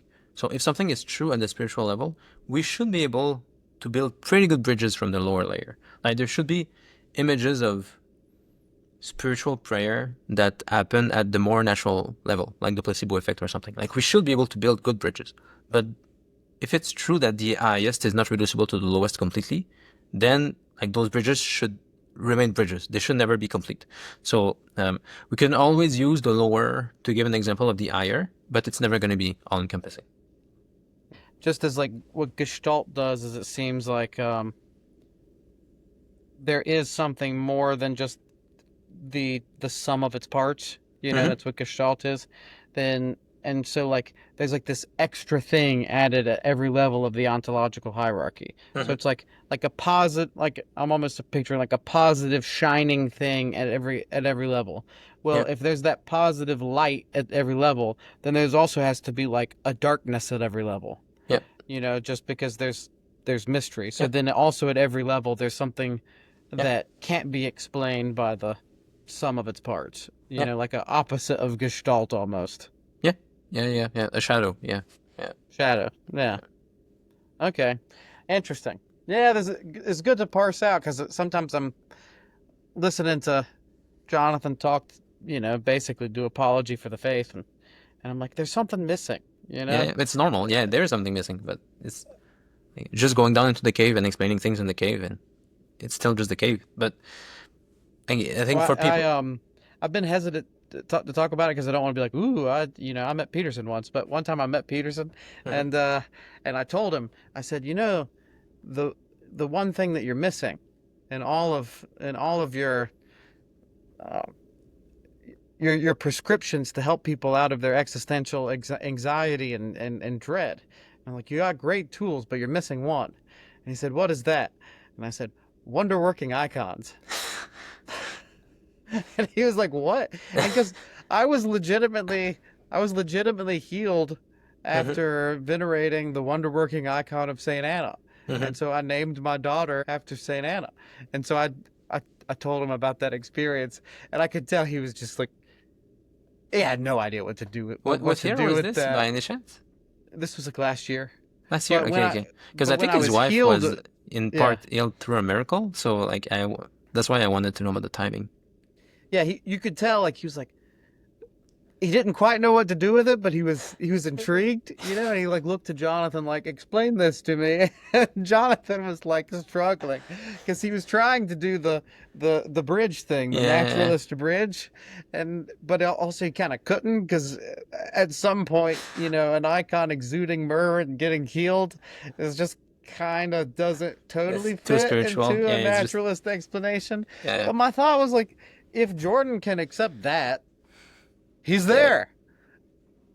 You know, it's like the last step is the stuff that doesn't make sense. Yeah, that's the Kierkegaardian leap of faith, you know? Yeah, but I think it's true there will always be a leap, but I think also we should always be optimistic for the bridges we can make. Cause I think what happens is like Jonathan or Jordan, they make bridges for people, and like because people see that okay, those bridges are impressive, then like you grow into faith for what's higher. And over time, you become comfortable making that jump. But I think it's very impressive the kinds of bridges we can build. Like there's so many things we can explain in the natural world, looking at the supernatural world, that we should keep digging. I think like doing what Jordan and Jonathan are doing is super useful, and I think that's probably the best strategy to help convert people. Like just show them how the higher can explain the lower, and at some point it becomes too attractive. Like you just want to turn to the higher, and that's it. Sure. Yeah, I mean, and so I also wanted to ask. There's at one point in your book, you know, talking about this, like how consciousness progresses from like it matures. Yeah. You know, and so like it's obviously not the same level of consciousness between myself and my 3-year-old. You know, different levels of consciousness, and which also seems to. This isn't my point, but it's has a nice analogy to like Irenaeus' Theodicy, you know, because about like being in the garden, and I'm wondering if there's something to unpack about beauty there. Yeah, I mean that's how I put it in the book using Dionysius and Balthazar, because in the case of a parent with their child, it's through beauty that the child is going to be shaped into higher and higher levels of consciousness, and it starts very, very early. So infants are very attracted to faces, and especially to their mother's face. And initially, they can't really tell what's happening. Like the vision takes a while to develop, and it takes even more time to understand how emotions are structured and how the infant is distinct from their mother. But it's this basic attention that infants have towards their mother that is reciprocated by the mother too, who has attention towards the child, that is going to shape the consciousness of the child. So infants are just chaotic messes of emotion. It's not structured at all, but they have this basic love for their mother. They're attracted to the beauty of their mother, and conversely. And because the mother is able to order those emotions and reflect them, but more ordered than they were when they got it, then the child will progressively be molded. But this attention, this reciprocal attention of the lower towards the higher and the higher towards the lower, is necessary for the lower to reach into the higher. So this is true in the mother and the child, but it's true in general of the higher and the lower, just analogically. I think the example of the mother and the child is just a great one to understand the relationship between God and the world as well. Because the same thing, you can see this in Dionysius, and in the Divine Names, he talks about it. And Balthazar gives the example of the mother and the child to help people understand. But the idea is that, as we alluded to earlier, God creates the world for the world to be distinct and united to him at the same time. And the way that this can work is the same way that the mother wants her child to grow up independently, to be like his own independent human being. And it's through the beauty of the parent that the child will be molded. It's like if you just try to impose things on your child, it's not really going to work. You must present an attractive model that the child is going to give their attention to, and that's what's going to bring the child higher, really. So God does the same thing. God attracts the world through beauty. So you have this story in the Old Testament, but it becomes like most clearly exemplified in the story of the Incarnation, where God brings himself down to show us the pattern of reality and to show us how beautiful and attractive that pattern is. And because we're attracted to this, we are progressively transformed. And as you said earlier, talking about David Bentley Hart,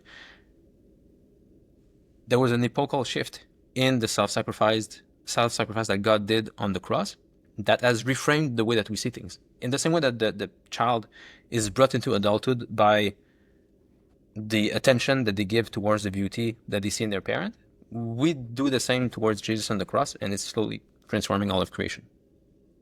So then what's the ontological difference then between, like, because obviously beauty attracts, right? And beauty attracts, but there are other things that attract as well. You know, like there's banality. You know, like there's like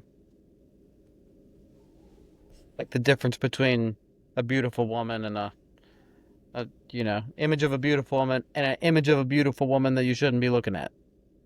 Yeah, I mean, I You know think what I even in mean? that case, even in that case, it's like you are attracted to something that is beautiful. You could have misordered love towards beauty. Like you could be in the same way that Augustine talks about this hierarchy of love. Like your love should be ordered, and a sin is when your loves are not ordered correctly. Like if you love beauties in the wrong place, then that's a sin. But I think it's still beauty. Like anytime there's an attraction from one thing towards another thing, you can talk about beauty there. So even as something very basic, like I would be willing to say that for a proton, an electron is beautiful. Like the proton is attracted towards the electron. Obviously, it's an analogy. Like it doesn't have the same qualia, let's say, that we do when we turn towards something beautiful. But still, I think it's the same pattern. I'd be happy to say that there's love between an electron and a proton, and the beauty of each of them is attracting the other. So like the attraction is beauty. Yeah, yeah. And when it's improperly ordered, it's when it's when there's something parasitic upon beauty itself. Yeah, you can say that. Yeah, it's like a lower beauty that is attracting instead of the higher beauty. So we can say that lower beauty is parasitic on the higher one. So let's say like But I maybe guess that you could do that almost infinitely, right? So I'm trying to like yeah. so like my 3-year-old, very very cute and very sweet, and she's always calling things beautiful, Mm-hmm. you know. And so Yeah. she'll like put she has like some Mardi Gras beads, and she'll like put them on me. And I say, "Daddy, you look beautiful." And I'm like, "I do not look beautiful." You know what I mean? Or she'll like, "Oh, look at this dress. It's so beautiful." And it's just, sequins. It's not beautiful at all. So I'm trying to account for that. It's like, Yeah, and it's like the same thing with taste. When people look at yeah. like This is kitsch good or art not good. Yeah. that's not beautiful, but they'll say that it's beautiful, then it's like, well, can I truly say that it's not beautiful? Or I'm trying to come up with a way of categorizing it, and you know what I mean? Yeah. I mean, I think there's a difference when you talk in a, let's say, philosophical or theological context and when you're talking in everyday life. I think we have the same issue with lots of terms. Like, is something big or is something small? Like, it depends on like which scale you're talking about. This is always implicit in the context, I think.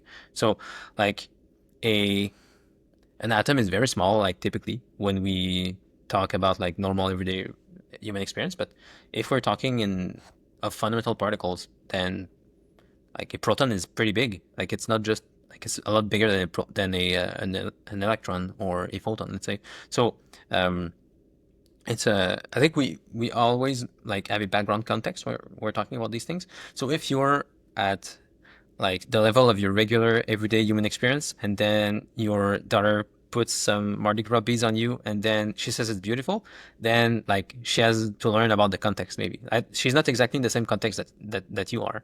So like I don't know what her context was at that moment, but I think it's just a context thing. But some things apply analogically at all levels, and we just have to know the context when we make those judgments. Yeah, I guess there's something attractive. She's like, "Oh, Daddy's wearing the thing that I put on her, and it's shiny. Put Yeah. on him, and it's shiny." And so that's like a level of that's attractive, because you know what I mean. And then so like there is some degree to which that's beautiful. Yeah. you know and then to say that it's not beautiful is to contextualize it against something else. Yeah. So whenever I was reading that passage, the fact that individuals and cultures disagree about morality and about the narratives at work in history does not show that these patterns are relative or mere projection. An alternate and arguably better explanation is that we are still in active perceptual development. We are like children struggling and learning to see. Indeed, once we take into account the abstraction level of moral and narrative patterns, we should not be surprised that people disagree about them. One lifetime does not suffice for all of us to converge in the same way we do regarding the perception of simple objects. So the idea of maturity, like when I read that, I was thinking to myself, like, if you don't look at a lot of art and you don't know about a lot of art, it's like you have to develop the taste for it. It Hmm. almost seems like there's something contradictory about beauty, where there's something that's just totally self-evident, where and gratuitous about beauty, where it just pours itself like unwantedly, or Hmm. on everything around it, Yeah. like in Beauty of the Infinite. Hmm. DBH talks about that as like the beautiful flowers and the killing fields, Hmm. and like the Yeah. Nazis going to sleep with the strains of Bach played by prisoners in the background. So Hmm. there both seems to be something about this super effluence or Yeah. superfluousness about beauty, but then there also seems to be something where beauty has to be cultivated and where it's super tied to maturity. And all I could think of was, it's like, yeah, all these things that we consider beautiful because we have to learn to think they're beautiful. This person Yeah. finds this kitsch artist beautiful, but in reality, this other thing is real beautiful. Well, maybe as we keep going up on the hierarchy, the closer you get to God, then actually none of that is beautiful. Maybe that's like why a lot of the monks no longer care uh, about the cathedral. They just want their cell. Hmm. Like a lot of monks would prefer like to be in their cell than to be in the cathedral, because it's like the closer you get to God, then suddenly everything else, but Hmm. by contrast, becomes ugly, I don't. and I would be skeptical of this. I so would the be. sequins become ugly. It's like, maybe, Yeah. yeah. I would be skeptical. I would think it's really the other way. Like the higher you How progress, so? the more beauty you can see in things. Um, I would think that for monks it's something different. It's more like an aesthetic desire to cut themselves off from worldly beauty to better appreciate other worldly beauty. But I'm pretty sure that we want to say that the higher you ascend, the more you find beauty everywhere you look, like you're more sensitive to it. So like it's not, let's say that you learn to appreciate more sophisticated kinds of musics. It's not that you start to like find no beauty in more simpler popular kinds of music, but like in comparison, like you might prefer some things, but it's not that you see no beauty in the more simple expressions of music, and you also like might also better appreciate the role that it plays in this ladder for people who are just starting on that journey. So you might like play a kind of aesthetic game of not exposing yourself to that music to better learn to appreciate more sophisticated music, like the monk cuts himself off from the beautiful cathedral, let's say, to cultivate higher loves. But I would find it very ominous as a sign. Like if you start to learn more sophisticated music, and it makes you like not see beautiful patterns in more popular, simpler kind of music. Yeah, I feel like I can see both things happening. Let's take food for example. You know, like there was like a while where I just did not really. It's like Yingling, gross, you know, or Bud Light, you know. Like I want to give me a substantial, you know, Saint Bernardus ABT 12 beer, you know, and then for a while, it's like I only wanted what was the tastiest and the best. Yeah. But then eventually it kind of circled back around where I'm like, you know, there's different levels to these things, and there's nothing wrong with a PBR. Yeah. You know, there's like an intrinsic beautiful quality about PBR. But then there's other examples, right? Like like I learned how to make hummus, you know, and now I love the hummus that I make. It is delicious, and you know, one of my best friends whose dad was Lebanese, you know, taught me how to make it the proper way, but now if I taste hummus that's not good, it's just awful. And there's plenty of experiences where something has just ruined me, you know, and it's almost impossible to appreciate. Like, thankfully, I'm not like this with music, generally speaking. You know, there's some super simple music that will drive me crazy, but I can appreciate, you know, Creedence Clearwater Revival as well as I can appreciate, you know, a Mahler symphony or you know, Messiaen. You know, it's like it's just different levels of the thing. But the opposite experience is also true. Like where sometimes knowing what is the best will then ruin your experience of something else. Like I get last example. Sorry to ramble, but once I started learning about architecture and stuff, and I really don't know that much about architecture, but once I started trying to learn a little bit more about architecture, now I see all these dumb things that people do all the time. I'm like, God, why did you put the air vent in the absolute most possible conspicuous place that you could? Over the altar is the air vent. Why is the air vent right there? That is so stupid, and now it makes me angry. You know? So maybe eventually I'll, you know, come back around and appreciate it for what it is. But you see what I mean? Yeah. But both I think experiences are true. So how do you? I think those are examples of sins. When like let's say your hummus that you made initially, I think it was just not good hummus. Like maybe you were wrong to appreciate it at first. In the same way that like if you step into a building that's terribly designed and you find it okay, it's just because like it's a sinful building, but you don't know it. Like you don't have the perception to see it yet. Because I'm pretty sure we want to see things this way because like the whole pattern in Christianity, as we talked about earlier, is that the higher gives itself to the lower and doesn't negate the beauty in the lower. So like if you have the experience of ascending, I think it's normal that you can better see beauty and ugliness in the lower layers, but you can see ugliness that was just there, but you couldn't pick up on. So I think that's part of the maturation. Yeah. So I think that's what's happening in the case of the hummus. Like I think your hummus probably was not good, but you just weren't able to pick up on it yet. And similarly for architecture.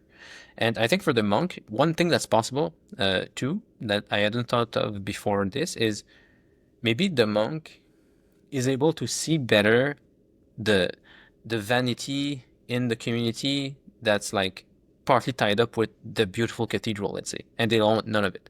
Like, they would probably love the cathedral if it had been built correctly by people with the right intention and there was no vainglory in it and so on. Like, they would be probably happy to go into that cathedral.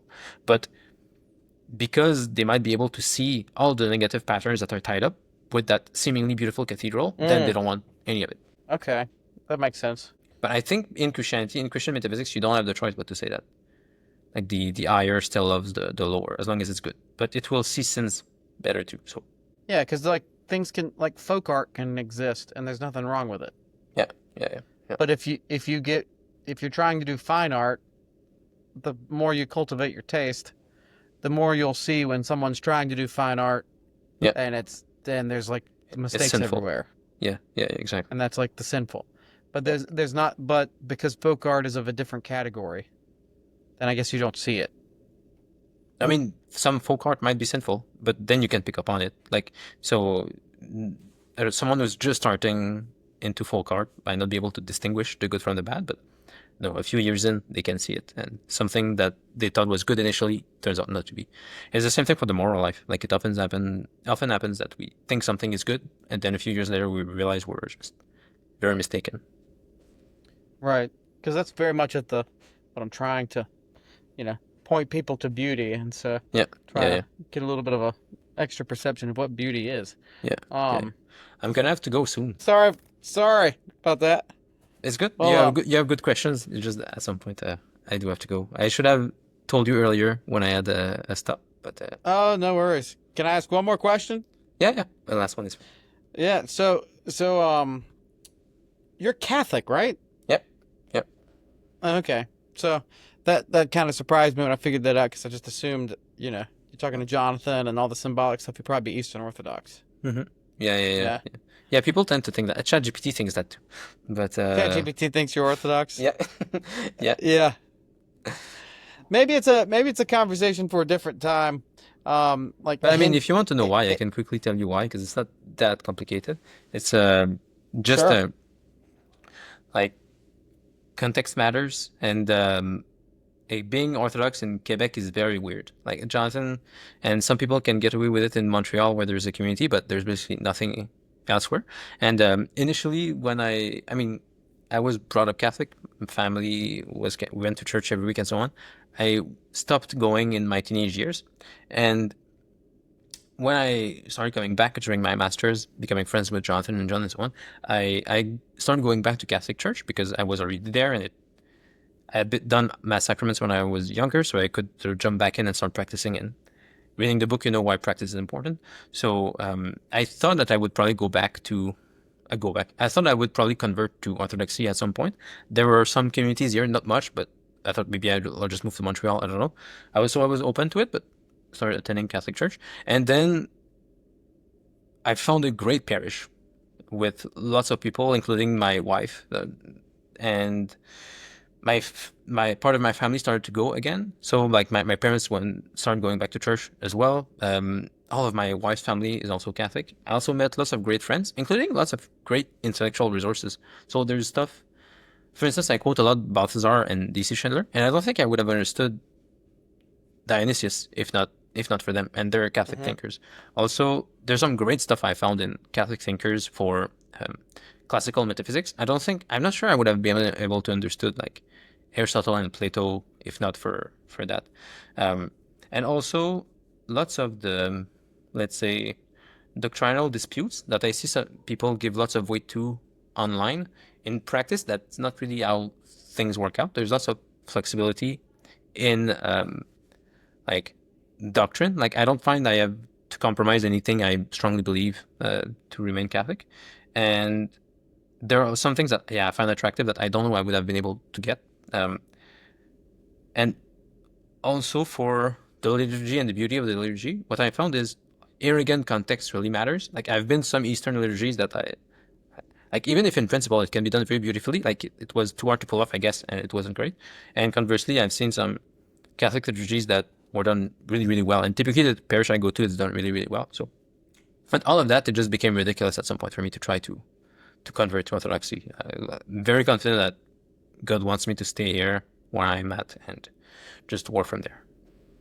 Well, hey, this has been a lot of fun. Thanks for coming on and talking to me about all this stuff. Thanks for the feedback. Thanks for reaching out. And I'll wish you all the best for your podcast and your projects in general. Yeah, thank you very much.